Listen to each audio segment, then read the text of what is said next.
as I talked a little bit about in the last video, I decided to nix Oceanside. I was in a good spot and absolutely would have, to have any sort of decent result, I would have had to turn myself inside out to be competing with those guys, which, you know, as an athlete, you always feel like you can do, but I want to leave that for May 7th.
All right, so we are here in St. George. Well, I guess technically Washington is where we're staying.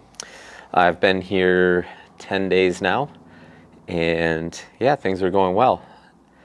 Trying to say I'm cautiously optimistic about where things are at. Julie says we need to just wrap me in bubble wrap from here to race day, so I don't screw anything up, because numbers-wise, things are looking great.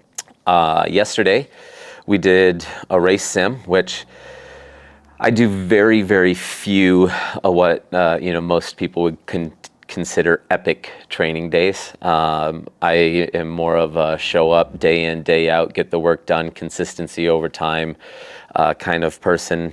Don't rely on a ton of really, really long days. And yesterday was a really, really long day. We basically did 112 miles, 180K on the bike. It wasn't all at race pace, and it wasn't all completely on the course.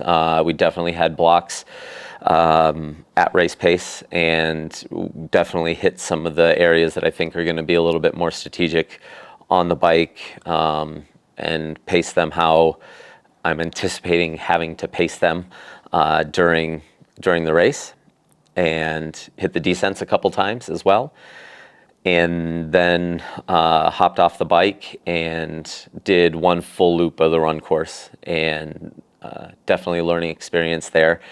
I've in the past really avoided hillier run courses with a long stride. Going up hills has always seemed to beat me up a little bit. But since moving to Colorado, I've been doing a lot more hill training, and found that I'm actually can be okay at it, and can find the strength that I need to when the time arises. And so, yeah, if anything I learned out of yesterday is I really like this course, and I'm really looking forward to it.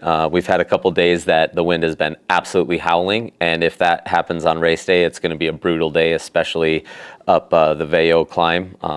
There's a couple times that I almost got blown off the road, but there's also been some calmer days where it's just really a fun climb and a fun overall ride.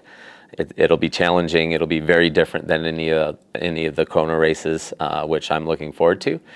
And then the run has, the Kona run is just punching, kind of undulating terrain. This one is much more long, sustained climbs than long, sustained descents. And yeah, it should be a lot of fun.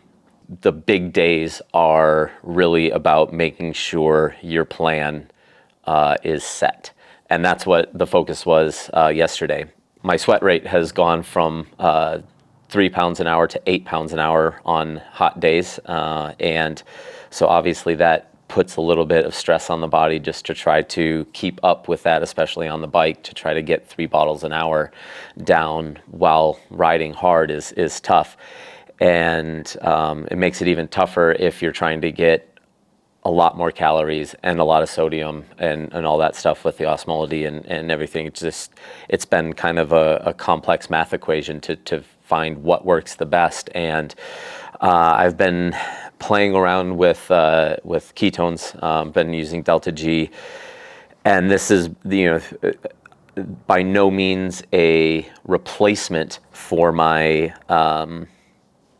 my First Endurance products. I still use those 100% for the carbohydrates and for the sodium. But what the whole hope is behind this is that by supplementing some ketones in there, I can allow my blood sugar to be a little bit lower. As you want to mix a ketone with a slower sugar, so that works great for the EFS Pro.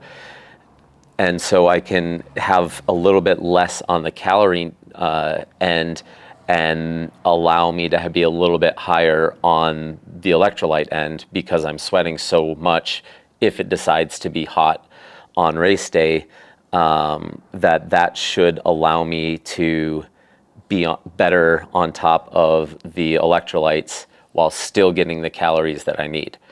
And so it's a little bit newer for me this year. I've been testing them out for a while now.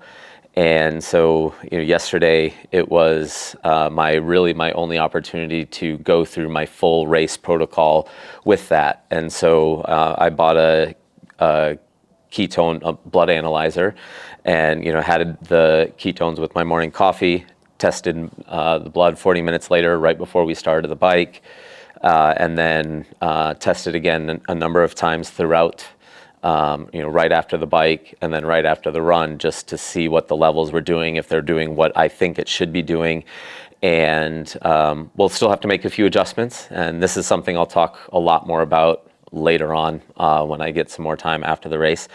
But yeah, that was kind of my main goal yesterday, aside from executing, my pacing strategy well, and then also getting onto the run and seeing how I would manage the hills after basically a 112-mile bike. The thing that I have to keep reminding myself now is not focus on the result during the race. I have made no bones about what I want out of it. I haven't hidden that at all, or what I think I'm capable of.